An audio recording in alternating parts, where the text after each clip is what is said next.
Greetings, everybody. Salutations. Thank you for joining me on this very, very auspicious day after Everton have lost 2-0 away to Aston Villa in a game that I think exposed every single issue, problem, shortcoming, wherever you want to put it. They were all on display Friday night.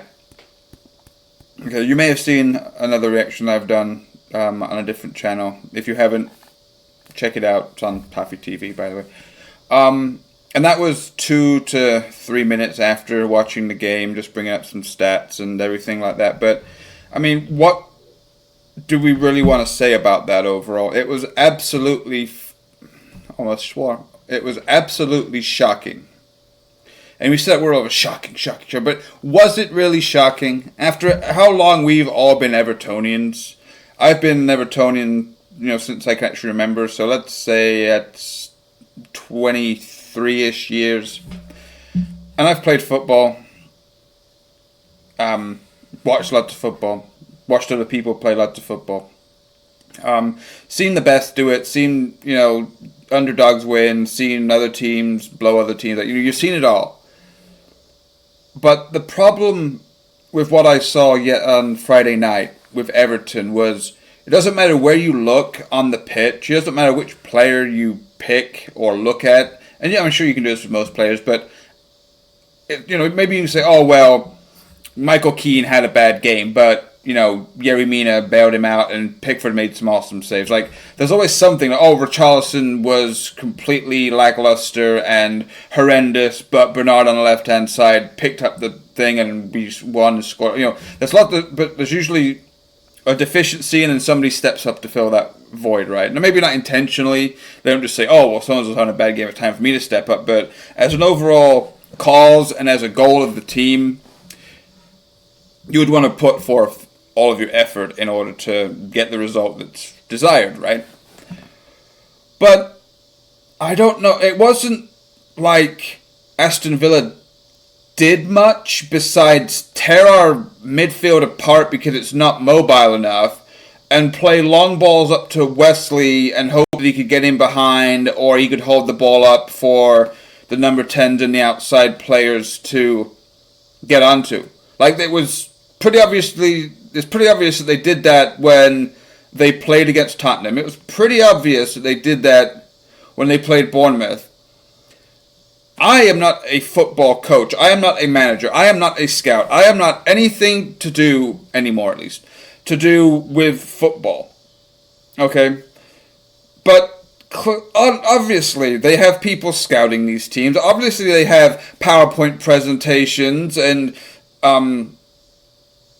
meetings and lectures and symposiums and dialogue and meetings and gatherings and all that good stuff to talk about. Because we all see...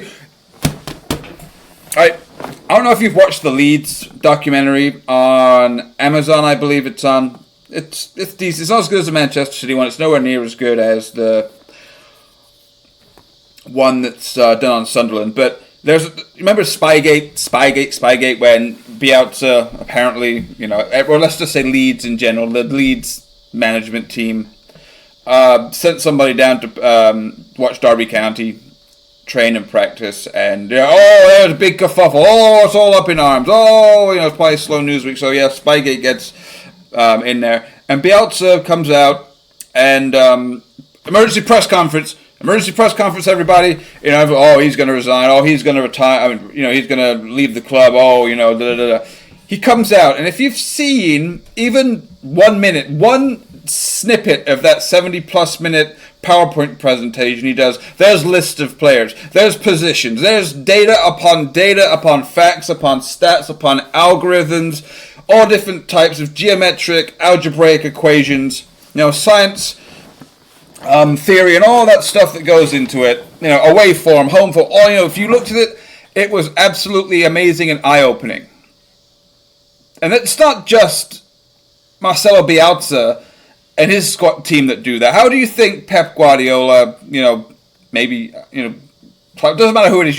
The Shite brought in a throw-in coach. Everyone has these sports psychologists now to help players mentally, and you have physios to help players physically, and you've got all this stuff, millions and millions and millions of dollars, quid, pounds, euros, whatever you want to put, salaries, benefits, holiday packages, all that stuff, houses, cars, kids' schooling. People get paid lots and lots of money to pile together lots and lots of facts, and on the pitch, all we see is lots and lots of shit. Okay? Andre Gomez, absolute stinker. Defensively, offensively, positionally, absolutely crap. Morgan Schneiderlin, what does he actually do besides pass the ball to Andre Gomez? Doesn't Luca Dean get thoroughly bored of constantly getting the ball from Keane, constantly getting the ball from Mina, getting the ball from Pickford, and playing it down the line to Bernard and doing some running and getting the ball back and putting it into the box, and then the move falling apart, the defender's heading it clear, and him jogging on back past the halfway line, turn around, get back into his defensive formation, we win the ball back, ball goes back to the defense, and he's like, oh, holy hell, is this all I do? I am a French international player. I've got a hell of a left foot on me. I've got a very, very high football IQ, technical IQ. I've got all this going on for me. My job is to keep playing ticky-tacky, one-pass bullshit triangles with this little Brazilian guy and putting it into the box and nobody getting on the end of it. Nobody crashing into the box, running into the box, jogging into the box. Fucking cartwheel into the box in order to get on the end of these delicious crosses. And it goes the same for the corners. Right? And then you look at Richarlison, obviously not up to snuff. Obviously he didn't have enough time off after the Copa America, winning the whole thing with Brazil.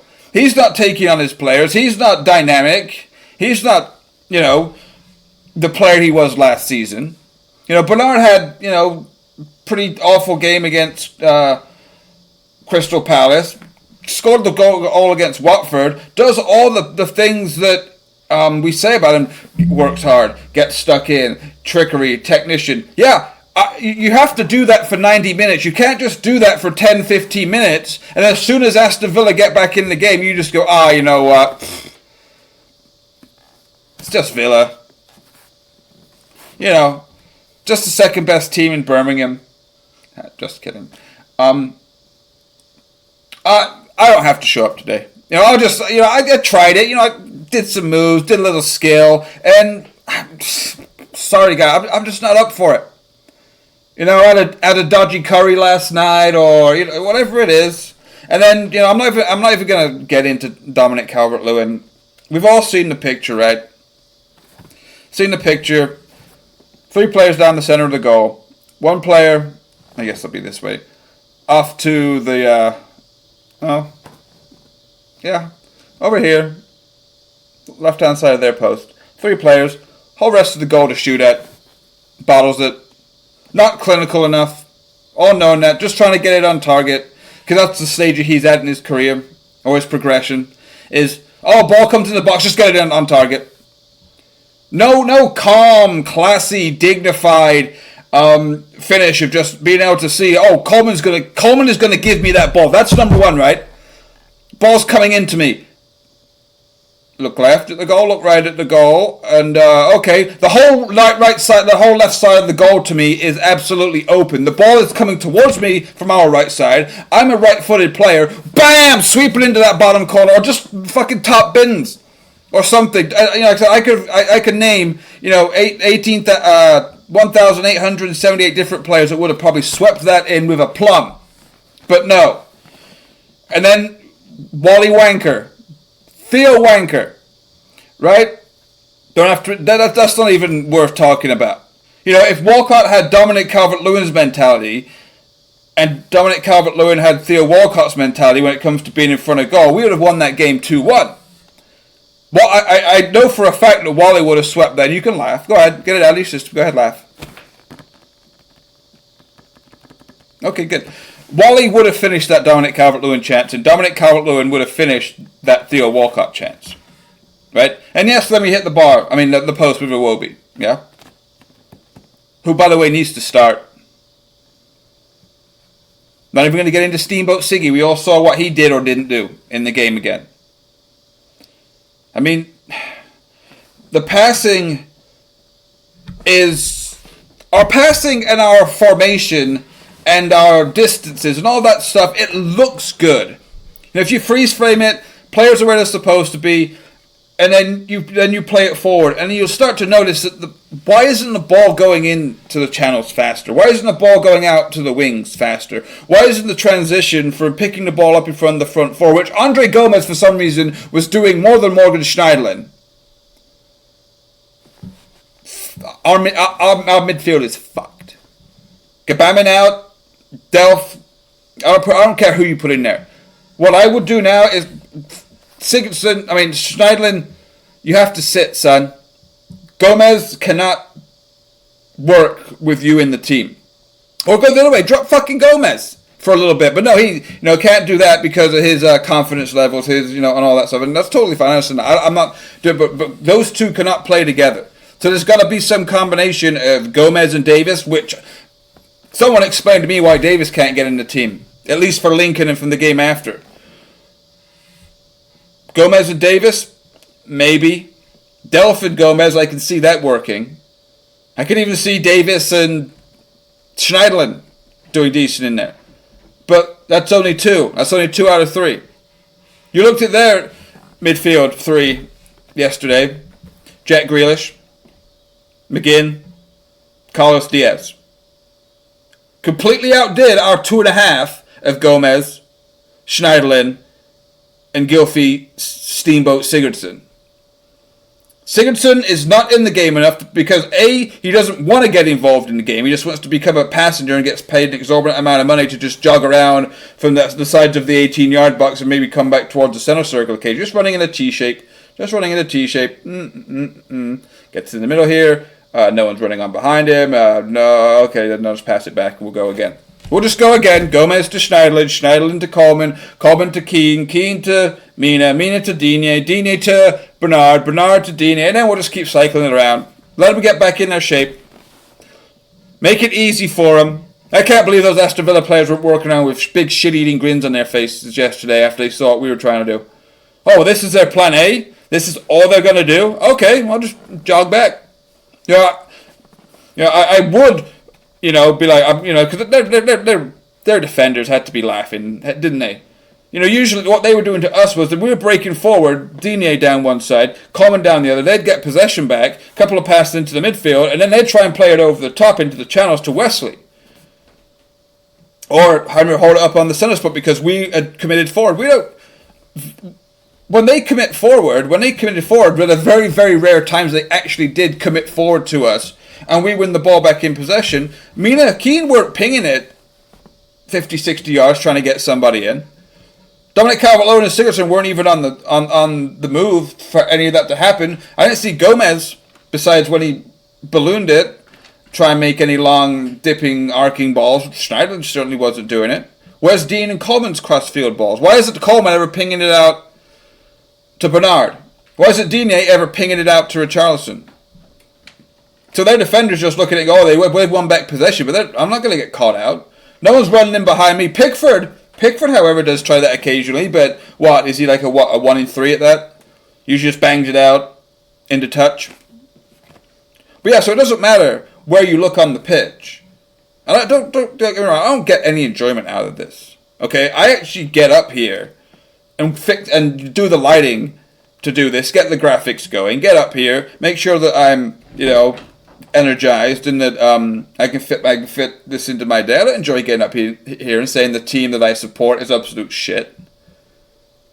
So we've only scored 1 goal in 3 games in the Premier League. Yesterday we had 1 shot on target and 12 shots in all. We had 6 corners and they had 0. They had 7 shots, 3 on target, scored 2, and the other one was a goalkeeper save. Do you think that? I don't like that. I don't enjoy this at all. So, yeah.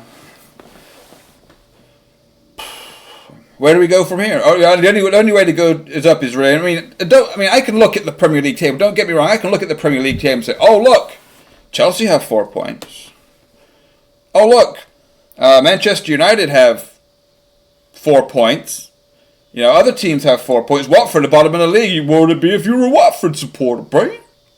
I'm not a Watford supporter. Watford were shit. They are shit. And we were lucky to get away with a 1-0 victory at home. Okay.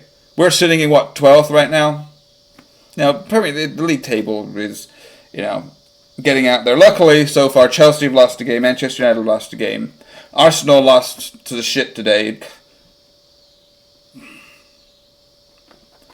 Manchester City have dropped points already. Tottenham have dropped points already. So, I mean, you know, there's no real serious gap that we can't actually close or any of that stuff. So it's not all negative, Nelly.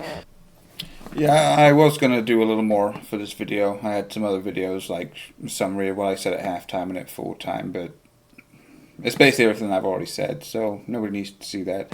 On a different note, if you've watched all the way to the end of this video, thank you.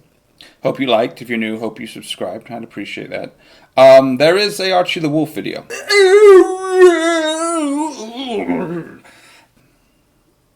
I'm going to put that up after I put this up. I will put it in the end tags or panes or panels or whatever they call them at the end. So after I'm done here in about 30 seconds, you can feel free to watch the Archie the Wolf video. I just did it because it was one of those times. So thank you for watching. And if you enjoyed, thank you. If you didn't, Mr. Marmite here, baby.